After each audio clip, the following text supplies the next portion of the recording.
Hello, everyone. Glad you could make it to another of our guest speakers. Today we have Alberto presenting on the developer's perspective of smart contract security, and I'll just pass the floor directly to him. Alberto, the floor is yours. Hi, everyone. Please clap. Clap, clap, clap. Thank you, everyone, for having me here. It's a pleasure to talk with you all. So what am I going to talk about today? It's going to be a little bit of a ramble, but I'm going to try to give you some background on how security works from the eyes of a mature protocol that has been doing this for a couple of years, and the trade-offs that we look at and why we do certain things one way or another. Basically, it's about finding a balance, is what we try to do in most protocols. You'll see what I mean later. Epa. So what am I going to talk? I'm going to talk about threats and a little bit of a classification of threats to a protocol so that you can get an idea of what the mitigations to those threats from the point of view of a protocol are. One of them being the ever-present audit, but not the only one. I'll do a little bit of an introduction to the Swiss cheese security model that is beautifully named and is very useful when you try to secure a protocol. I will talk about some of the trade-offs that I have had to consider when securing a protocol so that you see where audits and other mitigations stand in the context of a whole protocol and how that evolves with time. And I will talk a little bit about best practices on my own protocol, yAudit protocol, and others that I've seen, so that you basically get a lot of context. Why should you listen to me? Well, you should listen to me apart because I have a beautiful voice. You should listen to me because I've been doing this for quite a while. I've been working in crypto. I think it's 4 years now, but I've lost track. And I've been CTO of yAudit protocol for at least 3 years. So maybe I've been 5 years doing this. I don't even know. And in this time, I've had to do a lot of stuff. So I started as the sole developer for yAudit protocol. And then that grew to a complete company. And at some point, I had to stop being just an engineer and I had to become a CTO. And I had to have a more global view about how to secure a protocol. And well, I've been through all the possible wars. I've been through hacks, I've been through war rooms, I've been audited a million times. I've had to hire auditors. I'm now in constant fights in ImmuneFi for bug bounties. So I have lots of stuff to say. And that's why this is going to be a little bit of a ramble, because I have plenty of stuff to say. Please make sure of asking me questions whenever. I don't mind being interrupted. Because yeah, that will inform this ramble even better. What am I trying to do? With this talk and in general, I'm trying to help the whole crypto space move forward. So often, while I'm doing my day-to-day work, part of my day-to-day work is actually to find better ways of doing things. Often this means better ways of doing security. For a protocol. And the things that I learned from my own protocol, it's a little bit of a waste to keep them for myself. So I'm very glad of always trying to, the things that I've learned, to communicate them to others. And I've been doing this for years, so maybe from that you will know me. But basically, yeah, I've suffered a lot with security, and now I am telling you how I have suffered so that you understand and maybe don't suffer in the future. So in doing this talk about the things I've learned, there are things that you can learn from two possible roles that you might be. If you're a developer, you will learn how to secure a protocol and how to secure a protocol with the resources that you have, right? Because one thing that I have that is that I see on Twitter, people saying you should do this and you should do that and you should do everything on your protocol to be secure to 100%, and that's just unrealistic. because no one can do everything. So I want to give a little bit of visibility on of all the things that you can do to secure the protocol, why you should choose some of them at one point in time, and why you should choose others at a different point in time. And if you are not a developer, if you're a security researcher, which most of you seem to be aiming to be, but not all, maybe you will learn some empathy from this talk, so that when you do an audit, or when you submit a bug bounty, or when you basically assess the security of a protocol, you can do it in context. You can assess the security of that protocol depending what the protocol does, depending where the protocol is in its life cycle, depending the resources that you think the protocol has, so that the advice that you give is accurate and relevant. Okay, because one thing that many auditors do is just to run through the list of possible exploits, or run through their preconceived ideas of what a protocol should do, and just tell the protocol, you should do this, you should do that, you should do this, you should do that, this is wrong. And in context, you might actually realize that the protocol is doing the best it can, and maybe you can give a lot more tailored advice in that sense. Okay, please let me know if I'm talking too fast. Okay, I'm Spanish and we talk really fast as a default. I'm trying not to. Okay, so yeah, if you're a developer, you will learn to secure a protocol according to your resources. If you are an auditor, maybe you will learn some how to assess the context of a protocol to give accurate advice. So, some threats. Not all threats to a protocol were made equal. And the way I see it, there are 4 possible threats or kinds of threats that as a protocol you must protect yourself against. So they are the threats that are in the code that you deploy and in the code that you make in the smart contracts. And this could be intentional threats or unintentional threats. What I mean with this, so for example, you are coding your smart contract and you code a bug and that evades the security. That's different from, that might be a threat that most likely will materialize within hours of deploying the contract. Yeah, you go live and you left some random issue and you didn't do enough testing, and basically within a bunch of transactions, users start losing money. I've made a few of those. So that's a kind of bug that you protect yourself with some mitigations. We'll go about that. There are other bugs that are different, that basically result in a hack. The main difference with a hack is that it doesn't happen basically as soon as you deploy the protocol, and it doesn't happen because the users are executing everyday features.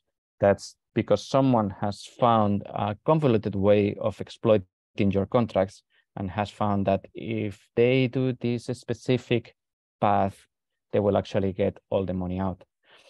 One main difference is that when you have a bug, basically you are dealing with lots of users immediately after the deployment having issues. If it's a hack, it might happen a year after the deployment, and it might be a single transaction that wrecks you. So the mitigations for those two will be different, right? I've suffered bugs. The most memorable one was when we went live with a new version of our AMM, and we were testing it on mainnet before telling the users that we were releasing a new version, and all the money from the AMM ended in one of the developer wallets. That was a very fortunate bug that we discovered, because one of our developers suddenly had millions of DAI in there. It's like, okay, that's nice, but that happened immediately. A hack, for example, is when we put most of our AMM funds in Euler, and a few months after we did that, at a great effort, well, Euler got hacked. So it's very different kind of scenario. But then also there's some threats that are not really related to your smart contract code. And these are governance threats. And of these, there are two kinds as well, intentional and not intentional. Non-intentional, the same as the bugs, is that, well, I do a governance action and I put the wrong parameters and no one checks. And I intended to increase the debt limit in my lending protocol to $10 million. And I don't do the decimals right. And I do the debt limit now is a 10 way or something like that. So, well, I have just disabled borrowing for one currency. Okay, it was an error in a governance action that probably manifested immediately, the same as the bug. And I have no one to blame by myself. On the other hand, I could decide that now that I have grown the protocol to $10 million or $100 million, it's time for me to steal all that money and disappear into the sunset.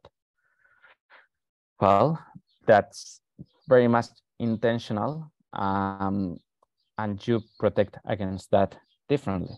Okay, in a way, actually, you protect against that. Well, you'll see. You protect against that differently, but it's not the same kind of mitigations that you would have against accidental mistakes in governance as you would have against intentional mistakes in governance. All right. Is that clear so far? Someone wants to mention some rags or oops or something like that? No? I can go on then. So mitigations. What mitigations could you have? You have lots of them and you know about lots of them. So how do you avoid problems in your protocol? You could have unit tests, which is the most basic thing. You are supposed to have 100% coverage on your unit tests. For example, if you are OCD, maybe you should, maybe you don't need to, I don't know, but that's one thing. And for example, unit tests, what does it protect you against? It does protect you against bugs and hacks, but mostly about bugs, because it's the kind of thing that you know that it should happen. It's very difficult to do unit tests against hacks because you don't know where the hack is going to come from. You could have code audits. Okay, that's a different kind of mitigation. That's where you get someone that has a security researcher background to find the bugs and hacks that you are really not skilled for enough to find. So when you do a code audit, it will have a better coverage against hacks than before, and it will also find some bugs. But an auditor, for example, would be more aware of the kind of things that you could do with flash loans to bring AMMs out of balance and that kind of stuff. Other random mitigations that I can think of, a phased release. So when you go live with a protocol, maybe at the beginning, you only let people borrow $10,000 because you don't know what could happen. And then when people have borrowed that and a week has passed, then you do $100,000. What does protect you against? Well, there are some threats that manifest themselves in the first week or so. Those are the bugs and the governance errors. That's what you are trying to protect yourself against with a phase release. In a way, you are also protecting a little bit against hacks, but not too much, because the hacker might decide just to wait until you have finished the phase release and then hack you, or maybe that very complicated pathway is not going to be discovered until you are done with the phase release anyway. So if you want to protect yourself against bugs and governance errors, you do a phase release. When you do a new feature that requires a governance action, that new feature will have its own phase release on its own. That's why you are having that mitigation there. Other mitigations that you can have. Integration. I used to have I used to do all my unit tests of new features using mocks. And a long time away, when doing forks was very difficult, I would mock everything. For GLV1, I mocked MakerDAO.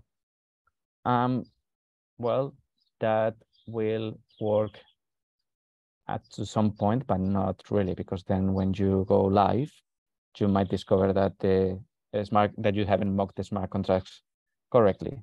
But anyway, that's a kind of protection against bugs. A bug bounty. What's a bug bounty? Bug bounty is really one of the very few mitigations that is specific for hacks. And that's why everyone has a bug bounty, because there are very few other things that protect you specifically against hacks. It's the only thing that will last for a year after you have gone live, and that a year after you have gone live and the phase release is done and everything else is done, is the only thing that might stand between you and a hacker hacking you. So that's why you have a bug bounty. A protocol pause. What does it protect you against?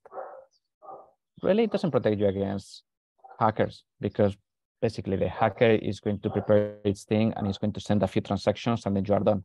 You most likely are not going to be able to pause the protocol in time, but it does protect you against bugs and accidental governance actions. When you start seeing that things happen, you can pause the protocol quickly.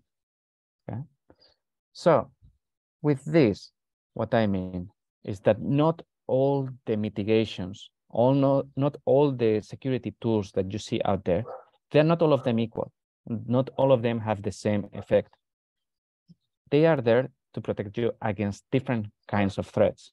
And when you do a protocol, you should be conscious that you need to have mitigations that are more or less balanced with what you expect to have in terms of bugs, hacks, accidental governance errors, and intentional governance errors. I can go more about that a little bit later on, but let's leave it at that. So now that you know that you have different threats and you have different mitigations and you want to layer everything together and you want to protect yourself against,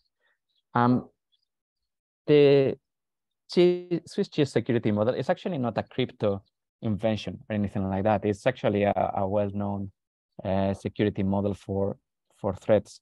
And it's basically that any security layer has holes. As I've explained before, the unit tests have very serious holes in that only the things that you are testing that you can think of, you will be protected against.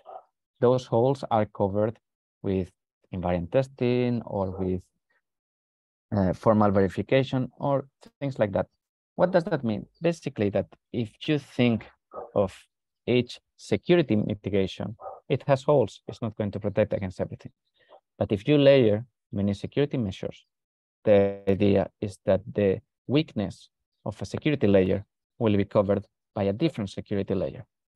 So I will do unit tests, of course, and that has holes, right? So I will do some invariants that will cover some holes. Then I will do a phase release that will cover some extra holes. And then I will put a bug bounty at the end, because hopefully that will be the last layer that might stop the last thread in going through. Why do I say this? I say this specifically to address the idea that the audit needs to find all the bugs in a protocol, and no layer finds all the bugs. Your unit tests won't, your invariant tests won't. The audit, every audit will miss some bugs. Okay, so then you will have to put something else. You will have to put even a bug bounty at the end. They're just trusting that because you went to Trail of Bits and you paid $150,000 for an audit, don't think that they have found everything. They haven't. They haven't. So you need to layer your security layers. But how many layers and which ones are you going to put? Okay, are you going to go for 100% unit test coverage? Okay, That sounds reasonable. It has a limited cost. Are you going to do invariant testing? Okay, maybe, but maybe when you start doing invariants, you will find that they actually take a while to develop. And are you going to do formal verification, which some people really are keen on? Okay, maybe that's even harder. Why would you do one and not the other? Well, if you think a little bit on the kind of threats that you are protecting yourself against, maybe you instead want to, and you have limited resources. You haven't raised $50 million and from VCs, maybe you have just raised 5 and you only have 1 or 2 developers. Okay, then maybe I just do unit tests and I do them at 100% and I skip the invariants because I don't even know how to do that, or formal verification. But I do want to put something to protect against the other things. I will put a back bounty instead, because that's the only thing that will protect me against hacks. And I will put a time lock, definitely, because that's the only thing that convinces my users that they are protected against hacks. Maybe even I'll do something so that the users get notified of things that happen in the time lock in real time, so that at least I have these 3 corners covered. And maybe I do something to verify my governance actions. What's something? I don't know what that something is, because there is very little work that has been done in audit of governance actions so far. That is to say that you want to put your Swiss cheese layers to cover all your holes as much as you can. But you need to consider what's the threat space, right? Because if you just go out there and you do 100% unit testing and you do formal verification and you do invariants and you do everything that basically protects you against bugs and maybe against hacks as well, but you do nothing that protects against governance actions, then, well, one day you will do a governance action that is wrong and everything will come crashing down. Okay, so you cannot do everything. So try to choose layers that protect you against these threats in a balanced way, right? Maybe you don't have to worry so many about this. Uniswap doesn't have to worry very much about the lower end because it doesn't have governance. Cool. So then they can just spend all their effort in unit test and formal verification and things like that, and a big chunky bug bounty. But then you do another protocol and you fork Compound and you just do what Uniswap does, and you just do lots of unit testing or copy them or consider that is done, and you do nothing about this stuff. Well, about the governance stuff. Well, you will go live and you will do you will change the wrong parameter and everything will go crashing down. You need to choose so that this is tailored to your resources and your protocol. So yeah, at what cost? In our case, for example, I'm going to go a little bit forward. So some things that we do actually to do in Yield protocol. So we actually get audits for everything, but we don't spend the same money in audits for every little feature because, well, we have done about 100 governance actions so far, and we have deployed dozens of contracts, some of them very simple. We cannot go to trail of bits for each one. We cannot go even to Code Arena for each one because Code Arena charges like $35,000. We cannot do that for every single little thing. So we have a scale. I don't know if you guys are seeing this, but we have a scale that says for this kind of complexity, this is what we do. We do a peer review or an internal audit, or we go to Code Arena, or we do a full audit with another company. Now, actually, here in between, there is private audits that are now quite popular. So we tailor what we do to the complexity. And how do we assess whether we have to do one thing or the other? Well, does the contract hold assets? Does the contract have allowances on users' wallets? Do we use math? Do we use proxies? Do we have access control, inheritance? Very much the same as Yearn does, meaning that you don't always do exactly the same for each thing. We match the risk of each contract to the audits. We do governance testing as well. There is not much in the space. There's not much in the space for this bit, and we saw that that was a risk. So we basically did our own governance framework, which is here in this public article.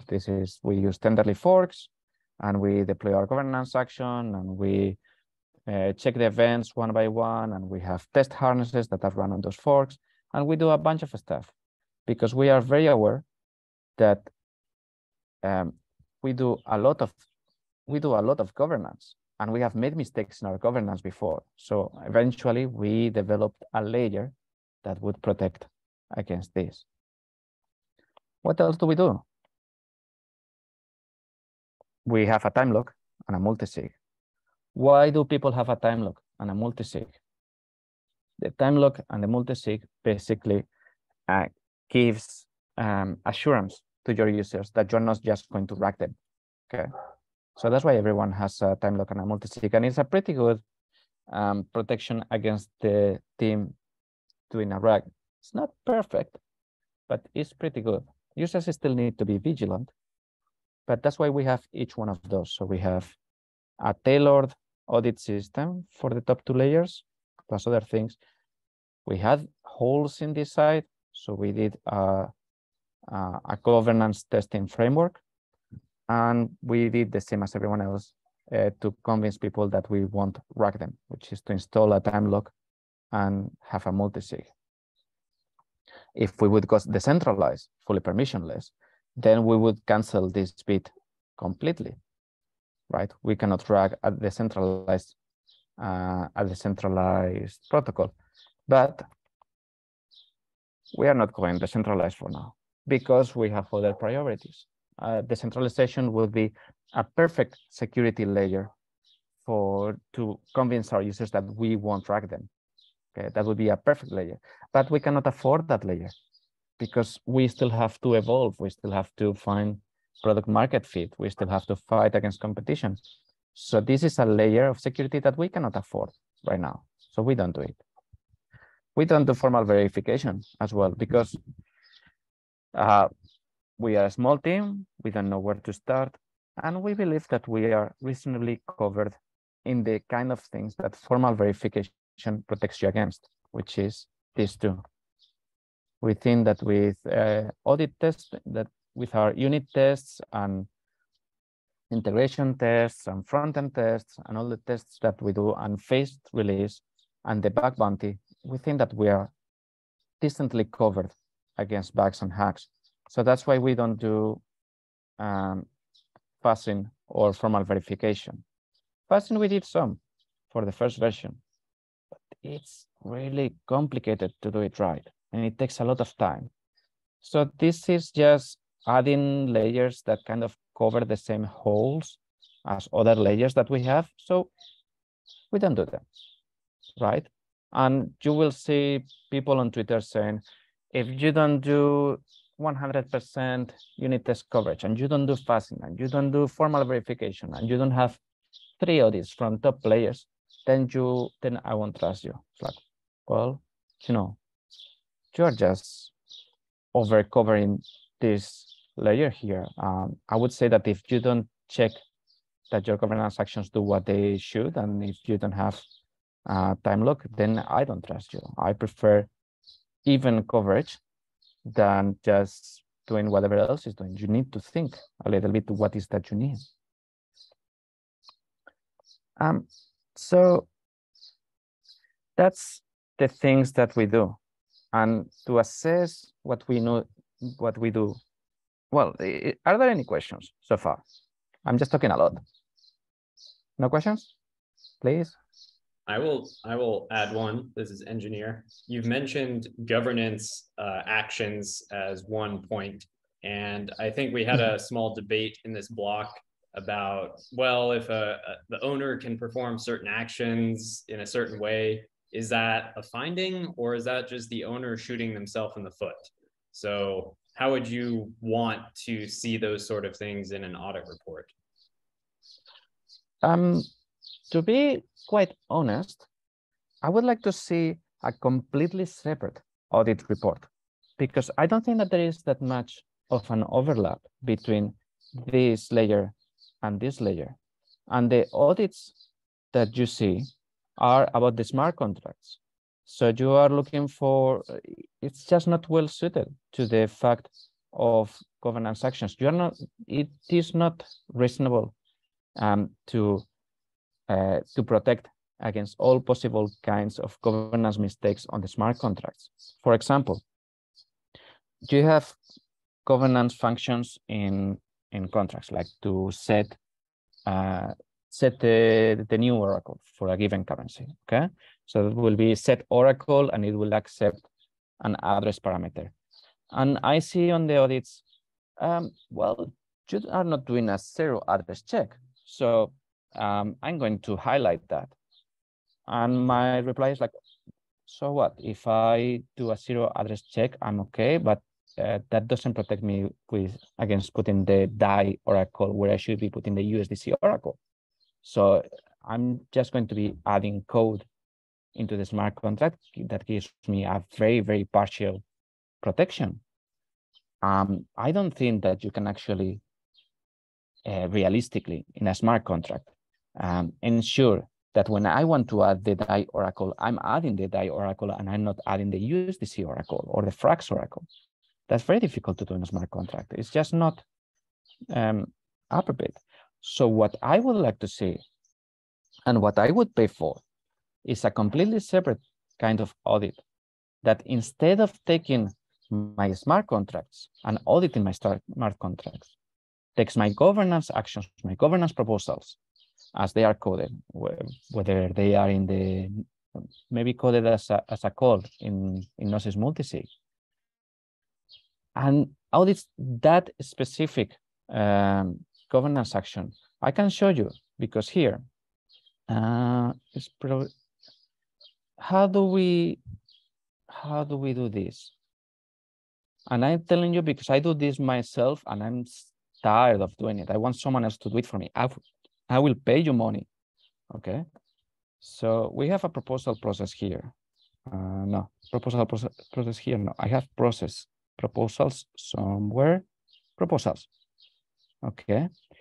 We are now in proposal number 113, but let me show you one that I've done before. When we rolled from September to March, no, later one, sorry. Bear with me. Here. So in this governance proposal, we were rolling the liquidity from the March pools to the September pools because our pools in our AMM expire after 6 months. So we have to roll them. Every 3 months, we have to do this. And in this proposal, it has, I don't know, where it is here. Let me open it. And tenderly, this proposal has probably about 100 calls, or maybe less, but it has a lot of calls. Here it comes. Bear with it. Okay, so the input, it had how many function calls? 35. Okay, so I called 35 functions in a sequence to roll this stuff, and I transferred 1 million tokens, and that resulted in a lot of events, right? Permissions being granted, tokens moving everywhere, that kind of stuff. So ourselves, we execute our proposals in a tenderly fork, and then we go and check, okay, which contracts actually were involved? These ones. Does it make sense? Yes. Events. Which events were emitted? Which permissions were changed? And we get all that from the transaction itself. What parameters changed? All that kind of stuff, right? So we check everything, and we check it according to a template that we have already prepared that tells us which things you should find in this kind of governance action. There is no way you can check this in an audit. There's no way. You cannot protect with all this. So this goes to say that one of you, please make a new business and just audit governance actions. Every time that I do one of these, and I do one every week or every 2 weeks, please take my transaction, go through all the events and say, yes, you have done it right. No, you have missed this thing. You passed a 0 address on the Oracle, or you passed the USDC Oracle as the DAI Oracle. That is how you can protect yourself against this, not by checking that when you set the Oracle, it's not the 0 address. Thank you for coming to my tech talk. You can see that I have some kind of beef in this space, don't you? That makes sense. Thanks. I'll also ask one question that came into the chat, which is, what kind of audits do you prefer? Do you prefer the contests, solo auditors, big firms, or do you do them all in certain situations? I do them all in certain situations. Here.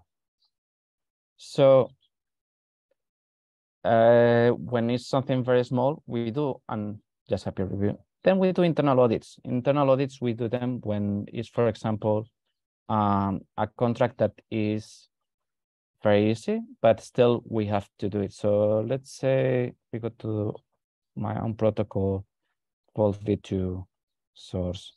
Look, we do lots of code for oracles because you need to integrate with each different provider. So for example, when we need to get the price for Euler tokens, we have this code.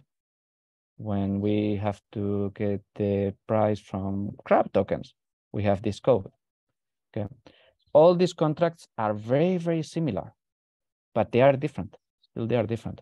So maybe only these lines are different in each one, but still, you need to make sure that you don't screw up on these ones.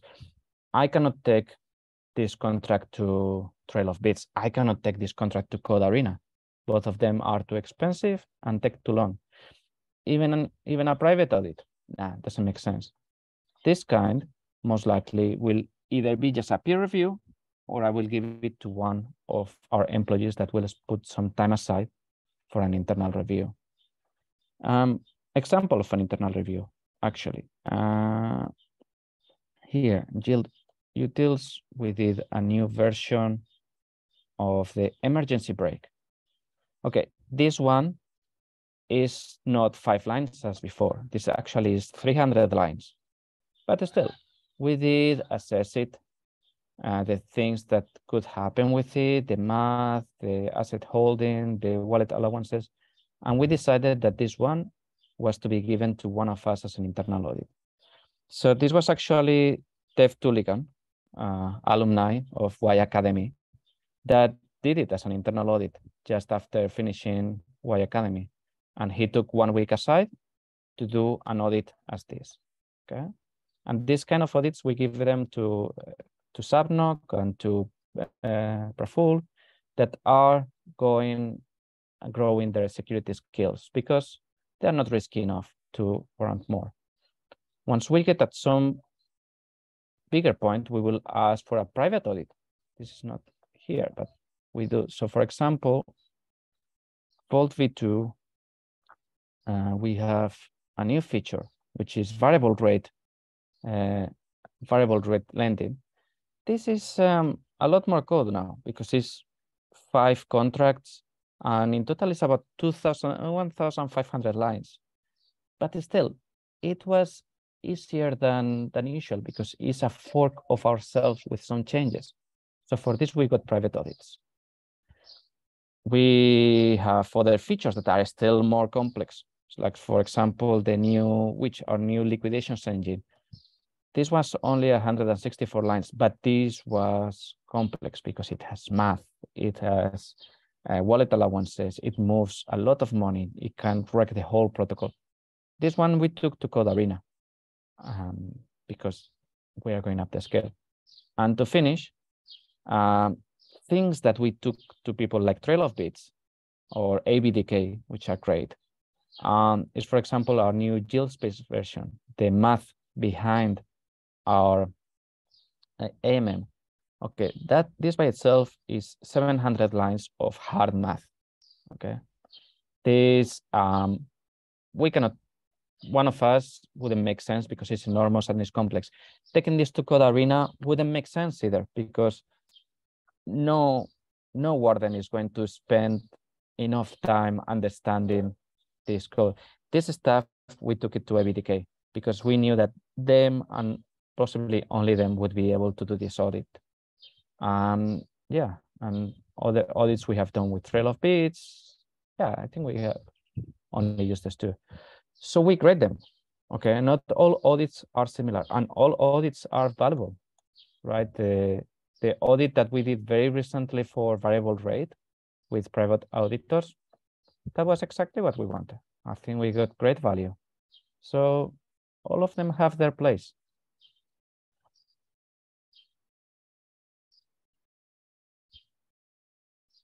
Yeah.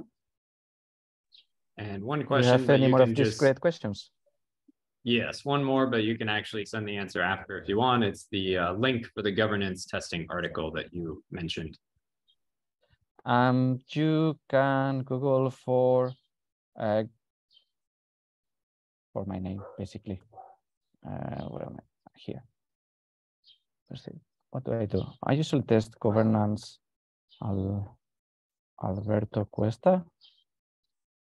Here. There it is. Great. Yeah. Thanks. All right. So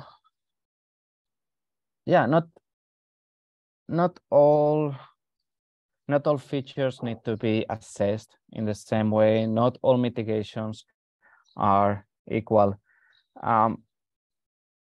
But at some point you say, okay, I've done everything that I could. I think I'm completely protected. Great. Well, you need to be aware that you will need to keep on doing security as you go live. Okay, you are developing your protocol. You have done all your job.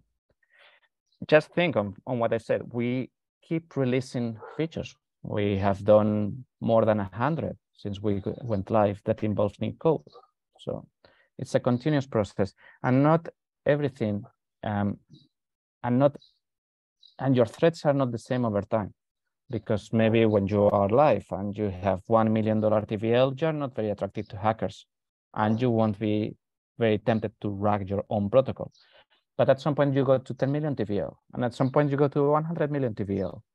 So you need to keep thinking on what your layers of security are over time and keep changing them, right?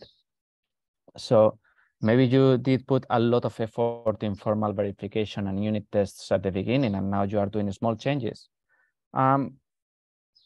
Maybe you shouldn't forget about that. And the next time that you do one of those changes that changes the math, you need to redo the formal verification.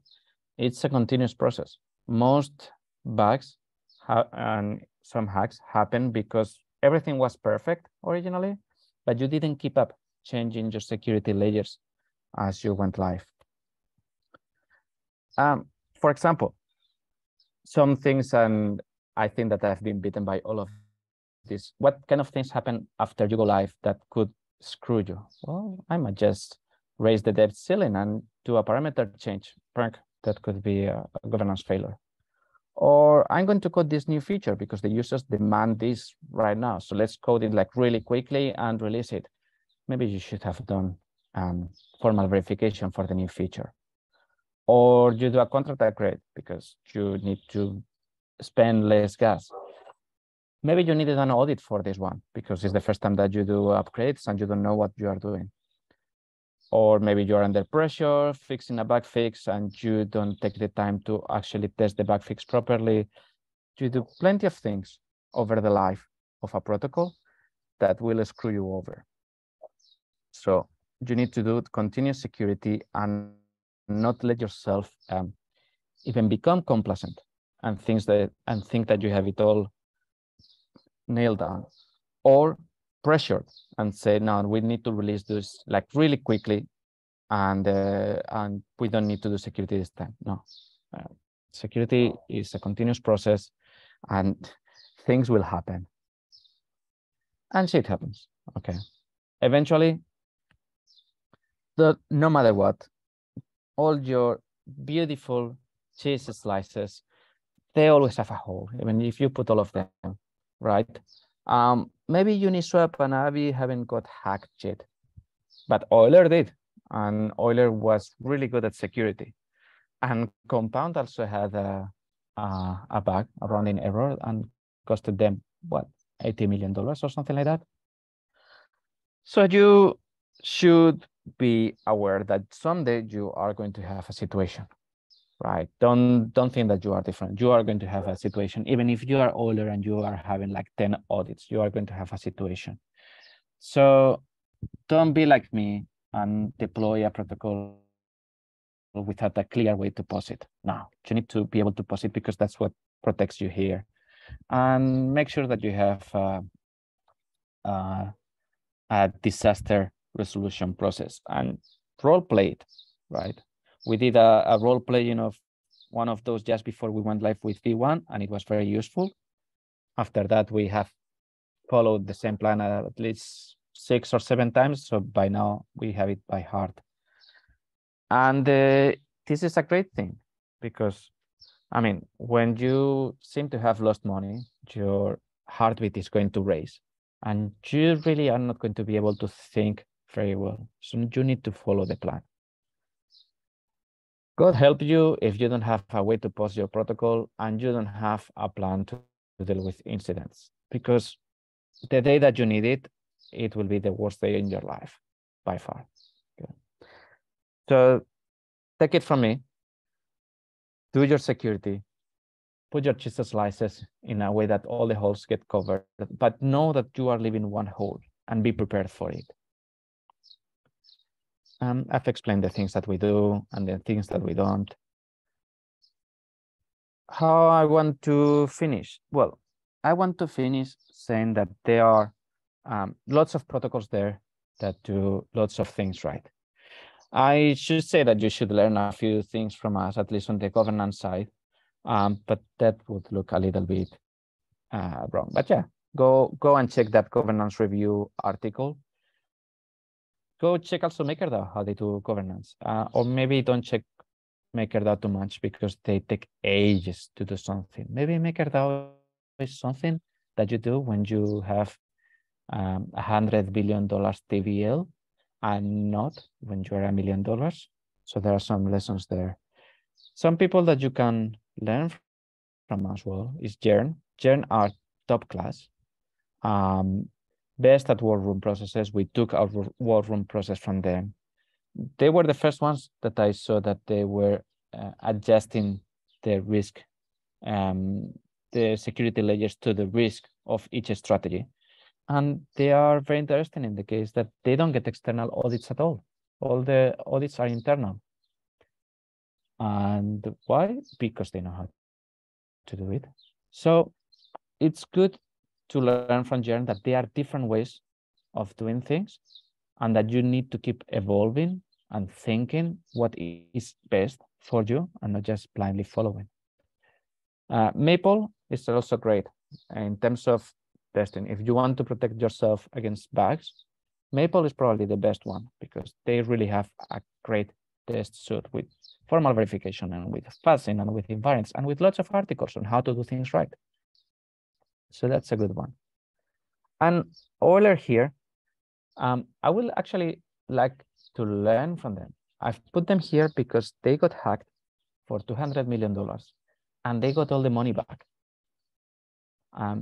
They haven't publicized everything on how that happened, but I'm very curious because I want to read that before my protocol grows to $200 million and gets hacked and I lose all the money, right? I want to have that war room process of what to do if you are hacked for a lot of money. What do you do next to maximize your chances of recovering the money, right? That's a kind of to-do list, trying to extract that information from Euler. Now, yourself, what should you do if you're a developer, more than if you're an auditor? But if you're a developer, you need to be reasonable, right? You need to stack your defenses according to your risk and your resources, right? You know that there are different kinds of threats and different kinds of mitigations, and you can only do so much. So choose carefully what you do. Don't let yourself be dragged into the trend of doing whatever is fashionable. There are things that you should be doing, and you are the best one to understand which ones they are. And you need to be flexible because your situation is going to change. So your security measures, they also need to change accordingly. Your TPL grows, you need to put more security layers. I don't know, you start doing lots of governance, your security layers need to change. Maybe you start doing a lot less governance. Your security layers also need to change. You need to be ready because something is going to happen and you need to be ready to react. So be it a bug or be it a hack, or if you're just a developer, maybe your CEO or someone is going to run. So you need to be ready to identify what has happened and to act swiftly. And finally, be creative, right? This is a very young field. Everyone is finding what needs to be done. No one has the answer. You will be facing new challenges that no one else has solved. So you need to be creative, find better ways of doing things, and help others to do it as well. If you can cover these 4 bases, your protocol will be very well protected. If you're an auditor, well, if you are just auditing the smart contracts, maybe consider what the protocol is trying to do and where it is in the life cycle so that you can recommend right things. And maybe if you are smart enough, start doing the kind of governance audits where you tell to protocols things like, you need to have a multisig for this. Your multisig being a 1 of 6 is not good enough for this TVL. You need a time log. You need to put this other measure in place to make sure that your governance proposal don't have the wrong parameters. That kind of stuff, that would be very valuable as an auditor. Business there for the taking. Thank you. And since today is the 4th of May, May the 4th be with you. I've been forced to make this joke. I'm sorry. I'm so sorry. Any questions? Please ask me questions. I like to ramble. We have one more quick one if you have time. I know we're at the top of the hour, but I think this idea of choosing which audit type, depending on what the changes are or what the code is very interesting to people. So do you sometimes choose more than one of these audits for the same code? Well, I actually don't, but I would, right? I'm going to copy this on the chat box here. Sorry. Here is our smart contract assessment risk. I don't. Would I do it? Yes, actually, I do. I just did. For the variable risk feature that we were doing quite recently, and this one, I didn't actually do one private audit. I did 4 because I didn't know how good each one of the private auditors would be. I specifically chose guys that had done between 0 and 2 solo audits. So I did 4 of them to kind of stack my Swiss layer cheeses. And that was the right option because of the 4 auditors. 3 didn't do it as good as I wanted, and 1 of them did an excellent audit. So it actually worked, right? 3 of my audits had plenty of holes, and the other 1 covered them, right? So yes, you should actually think when to layer them. But also, if you do this right, you shouldn't have to layer them, right? I layer them because I needed something like a code or an audit right? But I was getting something like internal audits. So I was getting a level below what I wanted.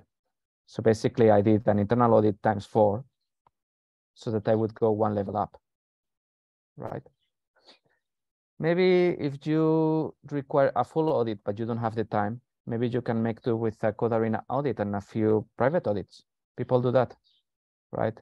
Maybe you have a very complex contract or very complex protocol, but you go to Trail of Bits and they say, tough luck, we can audit you like 9 months from now.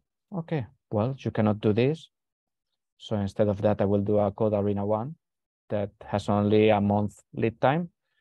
And I will find a bunch of auditors that are well known in their field for something specific and hire them privately, right? And with that, I will make up for the fact that I cannot do a full audit.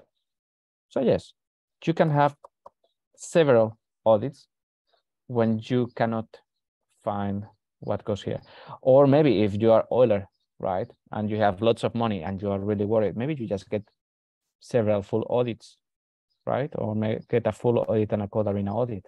People do that. Great, thank you. I will add one last question. Sorry, I know the last one was the last one. So you mentioned at the beginning of this talk that hopefully this will give some empathy to the security people looking at code from the developer's perspective. And I'm sure, given your experience with so many changes in smart contracts, new deployments, you've seen a lot. So do you get more stressed as time goes by, or how do you manage that stress of deploying new code and waiting to see what happens on mainnet? No, I actually get less stressed with time, right? Because at the beginning, it's all about known unknowns and unknown unknowns, right? At the beginning, I knew that there was so much I didn't know. I didn't know which threats are around. I didn't know how to mitigate them. I didn't know what to do to protect myself against things, right? So at the beginning, I was a lot more worried than now. Now I have a process, right? I know the things that I'm trying to protect myself against, and I know the things that I'm doing to get protected. And I don't get stressed because I know that for every possible mistake that I do, there will be another layer afterwards to catch it, right? I'm coding my contract. I don't really stress so much about making a completely bug-free contract, because after I do that contract, there will be unit tests and integration tests, and there will be audits, and there will be lots of things. If I make mistakes, they will be found. I used to worry a lot about doing governance actions because there was nothing protecting me. And then I made my cheese slices that say, okay, if there is an error here, we will catch it in the test harness. And if the test harness doesn't catch it, we will catch it on the governance review. And if the governance review also misses it, we will get it on the private release that we do for ourselves. And if I'm still not comfortable with that, we will do a phase release, right? So I get less stressed over time because I understand more, okay? I understand the threats, I understand the mitigations, I understand that if something happens, well, it's all of us that we failed, right? It will be mainly my fault because I'm CTO and all the responsibilities with me. So, okay, it will be my fault. But at least I can tell to my developers, look, don't stress. You don't need to make absolutely bug-free code, right? You just need to make good, clear code. And we are putting layers behind you so that when you make a mistake, something else catches it. If you make a mistake and the next security layer doesn't catch the mistake, it's the fault of the security layer, so that we fix that security layer. And if it passes several security layers, well, we review the system. And if it passes the 7 security layers and it ends being a hack and we lose all the money, it's like, look, you did your job. That was doing a contract. We all did our jobs of putting all the security measures. It went through all the 7 holes. Well, you know, what can I say? shit happens, right? It's okay. I hope to not be in the situation where I lose a lot of money for my users. We were very close with Euler. But even in the Euler situation, when we didn't know if the money was going to come back or not, well, I knew we had done everything that was humanly possible. You just live with that. You just need to let go of the stress and do your best job, and it's okay. And if you fail, well, it's okay. Great. Well, thank you for all those answers. I do want to respect your time because we're at the top of the hour. But if we do get additional questions, I will send them your way. And thank you very much for the talk. Yes, please send questions. I will do my best to answer them. It was a pleasure to be here, and I thank you all for letting me ramble. I love talking about these things. I love sharing lessons. So this was really a great pleasure. Thank you, everyone. Thanks.